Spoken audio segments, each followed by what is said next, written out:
Penny Marshall has led an extraordinary life from the streets of New York to the Hollywood Hills, and she'll admit that it's all been, well, a little nuts. This morning, Bill Whitaker looks back at her hit-filled career on both sides of the camera.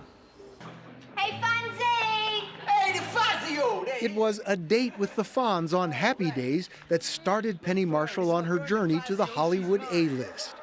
Marshall's Laverne and Cindy Williams-Shirley were such a hit in primetime, they soon had a TV show of their own.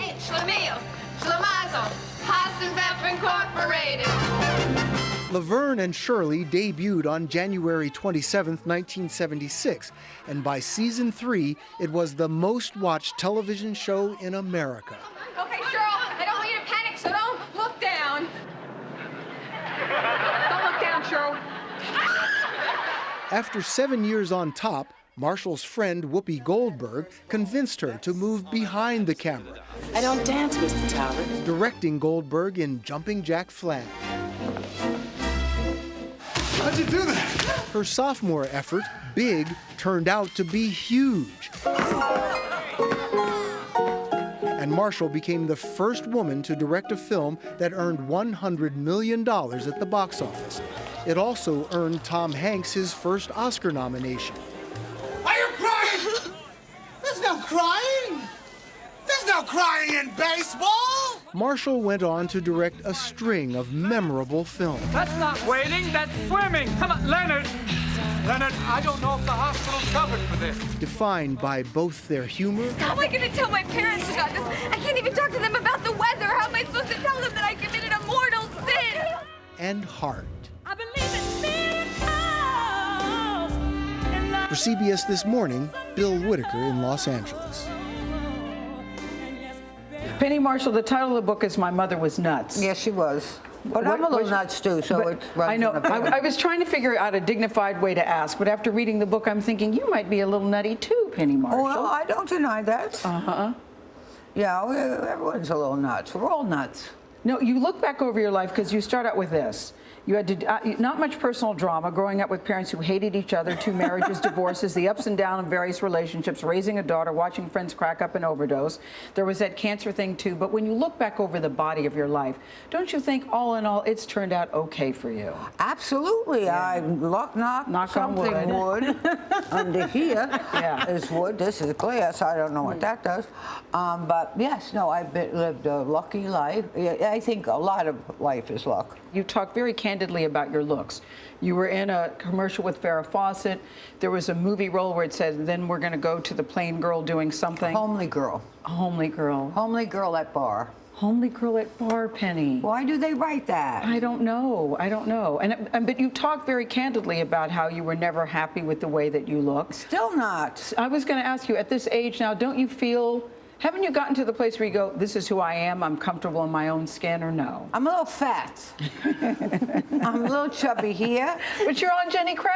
Yes, but I didn't get it for here yet. Penny, is there such a thing as the good old days? Because you were married to Rob Reiner, and your house seemed to be the place where everybody came. We were the stable couple, if you could imagine that. No, you say that. I mean, the names, Norah, that used to come to her house. Talk about those days where who would come over just to sort of relax at Penny and Rob's? Albert Brooks, who was Rob's best friend. Yeah. Billy Crystal came over, Jim Brooks. There were a lot of writers, Jerry Belson, Harvey Miller, who had passed, but, Chuck Roden. I mean, whoever was around came over, and they'd be funny. You write a lot about the drugs. Well, that was the 70s and 80s, baby. Yeah. And you what weren't about... born. I was born. But none of that now. None of that now, yeah. No.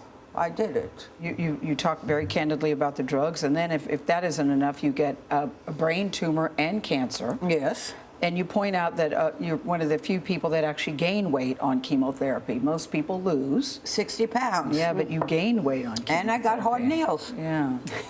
I know, but Penny, once that happens to you, do you have a moment where you go, why me? Did you ever have that moment? No, I asked for White Castle. Yeah, you did. You did. I mean, I deal with tragedy, or I deal with bad things very calmly. And when I'm bored is when I'm in trouble. You talk about Tom Hanks in Big, which, by the way, Norah, if it had gone a different way, Rob De Niro would have been in Big. I just can't even imagine anybody other than Tom Hanks in that role. No, he went to Tom. Tom turned it down. Everybody turned it down. So I said, let me go another way and get a man, not a boy child, Yeah, you know? yeah. And Bobby wanted to do a commercial film.